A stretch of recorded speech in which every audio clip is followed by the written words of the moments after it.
നമസ്കാരം. അപ്പോ കേരളത്തിലെ സർക്കാർ ജീവനക്കാർക്കും പെൻഷൻകാർക്കുമിടയിൽ കുറച്ചു കാലമായിട്ടൊരു വലിയ ആശങ്കയുണ്ട് അല്ലേ? നിങ്ങളുടെ ശമ്പളം വൈകുമോ, പെൻഷൻ മുടങ്ങുമോ, അല്ലെങ്കിൽ ഇനി ക്ഷാമബത്തിയൊന്നും കിട്ടാതെയാവുമോ? പത്രങ്ങളിലും ചാനലുകളിലുമൊക്കെയായിട്ട് പലതരം വാർത്തകൾ നമ്മൾ കാണുന്നുണ്ട്. അപ്പോൾ എന്താണ് ഇതിന്റെയൊക്കെ പിന്നിലെ യാഥാർത്ഥ്യം? നമുക്ക് വളരെ ലളിതമായിട്ട് കാര്യങ്ങൾ എന്താണെന്നൊന്നു നോക്കാം. ഇതാണ് എല്ലാവരുടെയും മനസ്സിലുള്ള പ്രധാന ചോദ്യം. ശരിക്കും സർക്കാർ ജീവനക്കാരുടെയും പെൻഷൻകാരുടെയും ആനുകൂല്യങ്ങൾ ഒരു പ്രതിസന്ധിയിലാണോ? ഈ മാധ്യമവാർത്തകളൊക്കെ കാണുമ്പോൾ അങ്ങനൊരു പേടി തോന്നുന്നത് വളരെ സ്വാഭാവികമാണ്.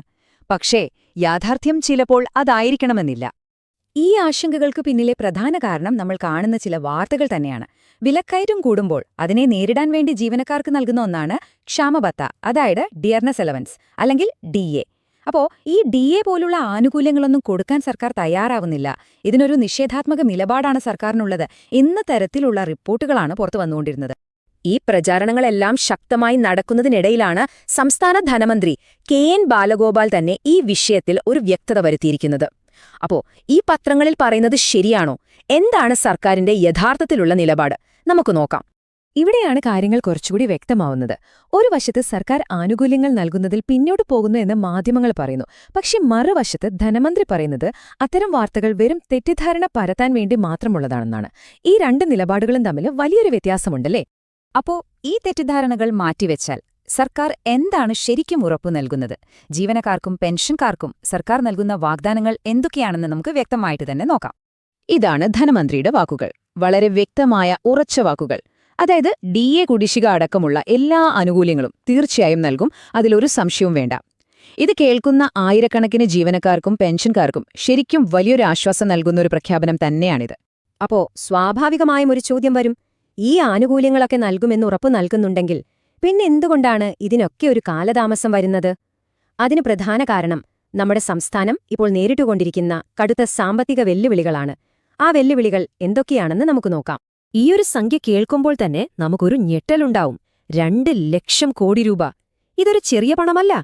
കഴിഞ്ഞ 5 വർഷം കൊണ്ട് കേരളത്തിന്റെ ഖജനാവിലേക്ക് വരേണ്ടിയിരുന്ന, പക്ഷെ പല കാരണങ്ങൾ കൊണ്ട് നമുക്ക് കിട്ടാതെ പോയ പണമാണിത്. ഇത്രയും വലിയൊരു തുകയുടെ കുറവ് ഒരു സംസ്ഥാനത്തിന്റെ സാമ്പത്തികാവസ്ഥയെ എങ്ങനെ ബാധിക്കില്ല അല്ലേ? അപ്പോ എങ്ങനെയാണ് ഇത്രയും വലിയൊരു വരുമാന നഷ്ടം നമുക്ക് സംഭവിച്ചത്? ഇവിടെ അത് വ്യക്തമായി പറയുന്നുണ്ട്. പ്രധാനമായും 2 കാരണങ്ങൾ.